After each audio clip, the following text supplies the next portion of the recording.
November 1717. Somewhere off the coast of Martinique, a French slave ship called La Concorde drifts through warm Caribbean waters. Her crew is exhausted. Scurvy has claimed dozens of sailors during the 7-week crossing from West Africa.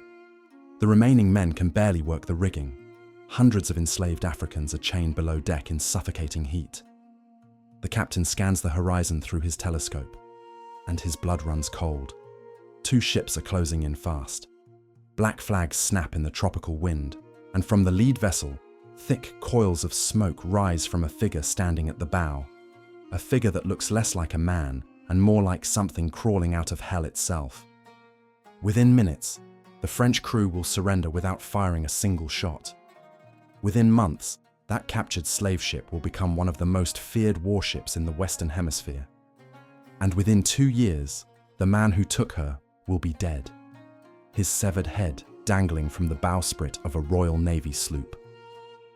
But here's the strangest part of this story. Despite becoming the most terrifying pirate who ever lived, there is no record that he ever killed a single person until the very last day of his life. This is the entire history of Blackbeard. To understand how Blackbeard was born, you first have to understand the world that created him. At the turn of the 18th century, Europe was at war.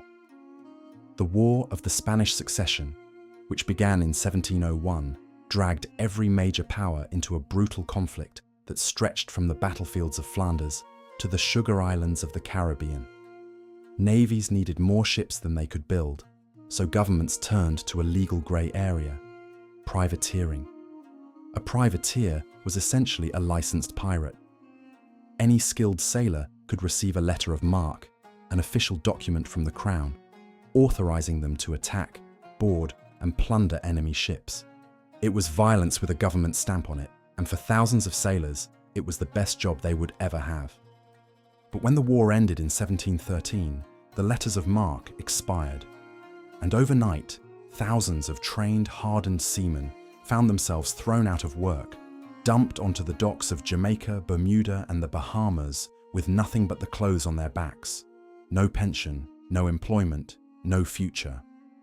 Most of these men had spent years learning how to fight at sea, how to board enemy vessels, how to handle cannons in heavy swells.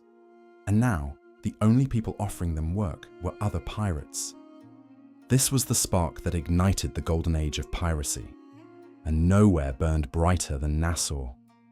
The capital of the Bahamas had become a lawless outpost, a pirate republic where stolen rum flowed like water and captains divided plunder on the beach.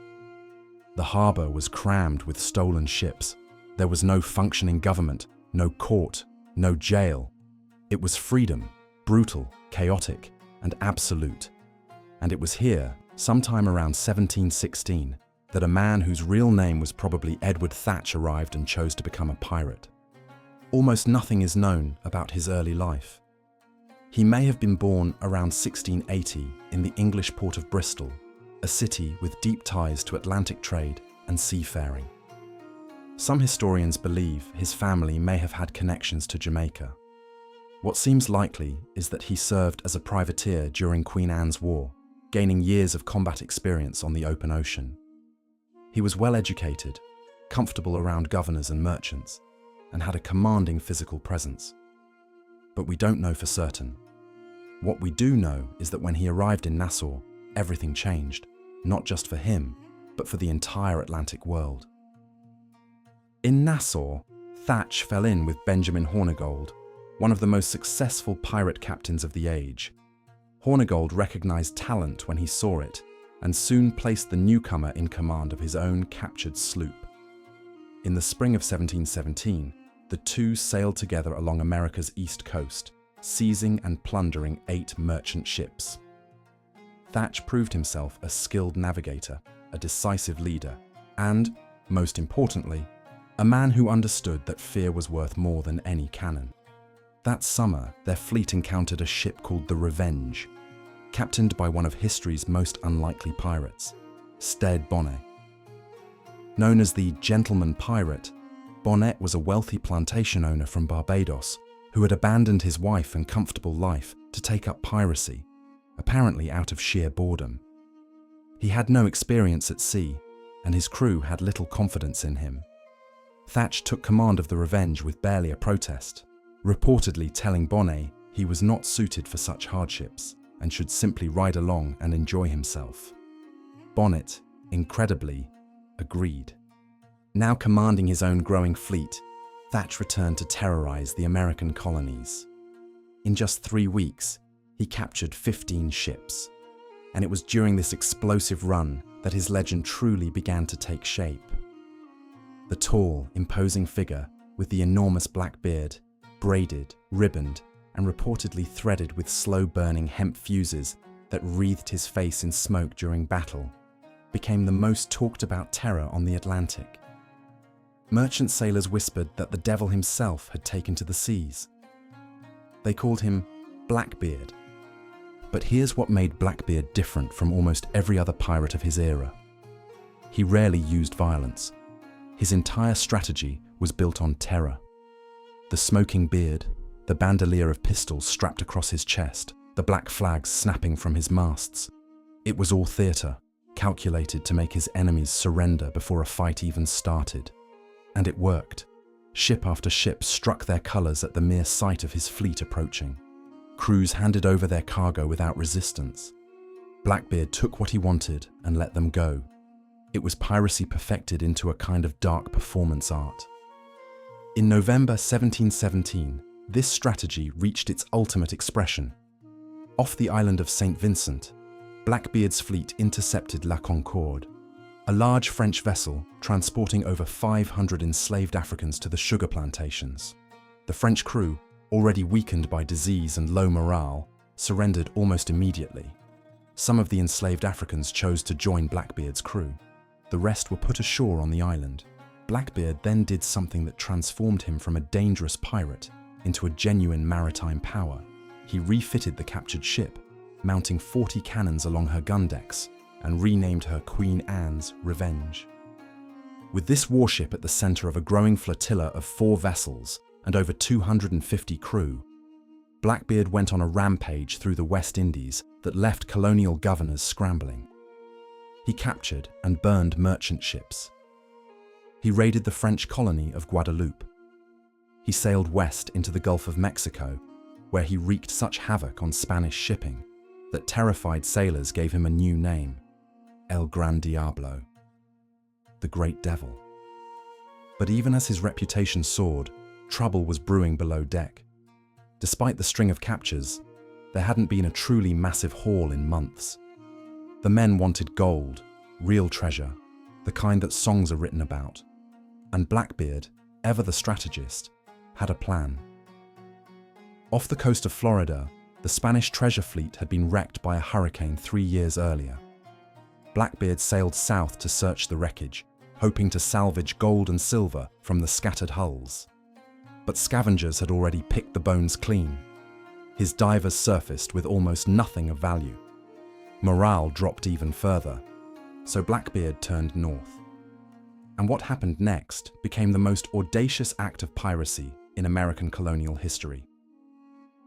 In May 1718, Blackbeard's fleet appeared off the coast of Charleston, South Carolina, one of the wealthiest ports in British North America, and for 6 extraordinary days, he blockaded the entire harbor. Every ship entering or leaving was seized. Passengers of high social standing were taken hostage. The town was paralyzed with fear. But Blackbeard's ransom demand was not for gold or jewels. He demanded a chest of medicine, likely treatments for syphilis, which was rampant among pirate crews. The terrified townspeople eventually gave in. The hostages were released unharmed. Blackbeard sailed away with his medicine, leaving an entire colonial port humiliated and shaken to its core. It was the peak of his power. But Blackbeard seems to have known that the end was coming. Shortly after the Charleston blockade, Blackbeard sailed north and entered Topsail Inlet, now known as Beaufort Inlet, on the coast of North Carolina. And then his flagship ran aground. The Queen Anne's Revenge, the most feared pirate ship in the Atlantic, ploughed into a sandbar and sank. Many historians now believe this was no accident. Evidence suggests Blackbeard deliberately wrecked the ship to downsize his fleet, reduce his crew, and keep a larger share of the accumulated loot for himself and his closest men. He marooned a large portion of his crew on a barren sandbank and sailed away in a smaller sloop with only his most trusted companions. Stede Bonnet, the gentleman pirate, finally parted ways with Blackbeard after this betrayal. It was a fateful decision. 4 months later, Bonnet was captured, tried, and hanged in Charleston. Blackbeard, meanwhile, sailed to Bath, a tiny settlement in North Carolina with barely 100 residents. There, he presented himself to Governor Charles Eden and secured a royal pardon under King George's pirate amnesty. He married a local girl, reportedly just 16 years old, and set up a home on Ocracoke Island, a remote strip of sand on the Outer Banks. For a brief moment, it seemed like the most feared pirate in the world might actually retire. He didn't. Within weeks, Blackbeard was back at sea. He captured 2 French ships and returned to Bath with 180 barrels of sugar, claiming the loot came from an abandoned vessel found adrift. Governor Eden, likely receiving a generous share, officially accepted the story. But no one else was fooled. Hundreds of miles to the north in Williamsburg, Virginia, a man named Alexander Spotswood was paying very close attention.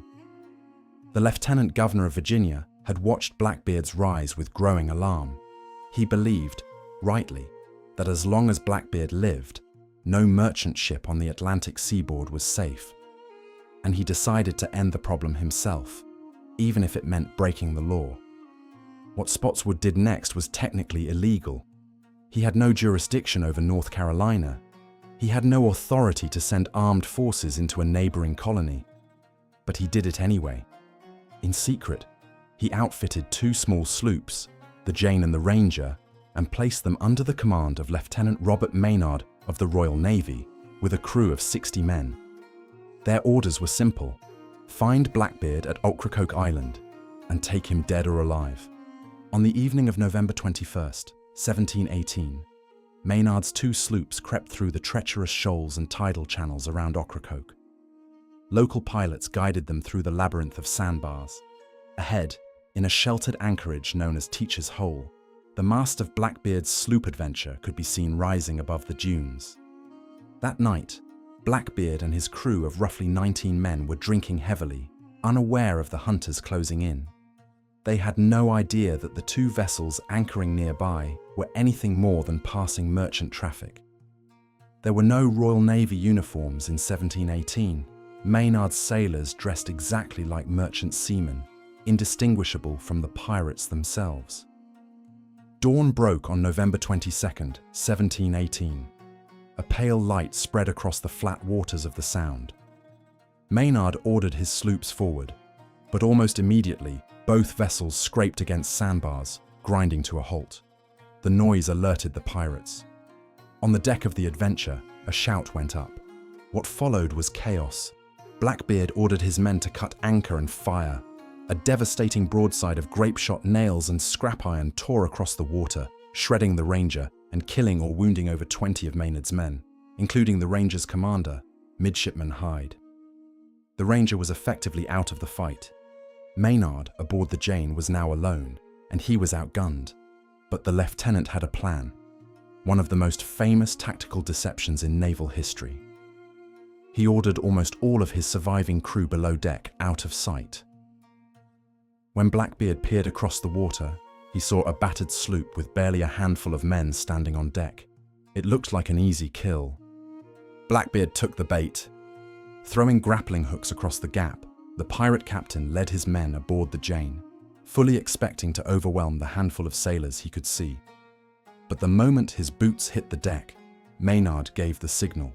Hatches flew open. Armed sailors surged up from below like a breaking wave, swords and pistols flashing. The deck of the Jane erupted into a brutal close-quarters melee. Blackbeard and Maynard reportedly fought face to face. Maynard fired his pistol. The shot hit Blackbeard, but the pirate kept fighting. Swords clashed in the smoke and screaming. A Highland sailor swung a broadsword at Blackbeard's neck, opening a terrible wound. Still, the pirate fought on, cocking another pistol. until at last, drenched in his own blood, he collapsed on the deck and was still. When they examined the body, they counted 5 gunshot wounds and more than 20 sword cuts. It had taken everything the Royal Navy could throw at one man to bring him down. Maynard ordered Blackbeard's head severed from his body. It was hung from the bowsprit of the Jane as proof of the kill. According to legend, when the headless body was tossed overboard, it swam around the ship 3 times before finally sinking beneath the dark water.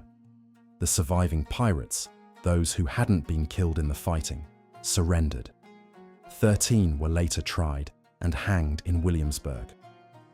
Blackbeard's severed head was displayed on a stake at the entrance to Chesapeake Bay, where it remained for years as a grim warning to any sailor who dreamed of flying a black flag. One persistent legend claims that the skull was eventually lined with silver and fashioned into a drinking cup, a macabre trophy passed down through generations. A local judge in North Carolina even claimed to have drunk from it as late as the 1930s. In 1996, nearly 3 centuries after it settled into the sandy bottom of Beaufort Inlet, a private salvage company discovered the wreck of the Queen Anne's Revenge lying beneath just 23 feet of water. Since then, archaeologists have recovered over 400,000 artifacts from the site. Cannons loaded with shrapnel made from nails and broken glass, apothecary weights stamped with the French fleur-de-lis, glass trade beads from the ship's earlier life in the slave trade, and even preserved fragments of a book, a 1712 travel narrative found inside a gunpowder chamber. No gold, no jewels, no buried treasure, just the everyday debris of a violent, restless life at sea. Blackbeard's career as a pirate lasted less than 2 years. From his first raid alongside Hornigold in early 1717 to his death at Ocracoke in November 1718, he plundered roughly 40 ships. But in that remarkably short window, he accomplished something no other pirate ever has. He built a legend so powerful that 300 years later, his name is still the first one people think of when they hear the word pirate. He didn't do it with cruelty. He did it with fear. Every braided ribbon in his beard, every coil of smoke curling from beneath his hat, every cannon fired across a merchant bow. It was all carefully crafted theatre, designed to make the fight end before it began. Blackbeard understood something that empires, generals, and kings have spent centuries trying to master. The most powerful weapon isn't the one you fire. It's the one your enemy believes you will. And in the shallow waters off Ocracoke, on a cold November morning in 1718, they finally sent enough men and enough steel to prove that the devil could bleed after all. But even in death, Blackbeard won. Because the legend he built, the smoke, the fury, the terrible black flag on the horizon, never sank. It only grew, and it is still sailing 3 centuries later across every ocean of the human imagination. If this story gripped you, subscribe. We're bringing history's most dangerous chapters back to life every week. Leave a comment. What legend should we tell next? And share this video with someone who loves the sea. The voyage doesn't end here.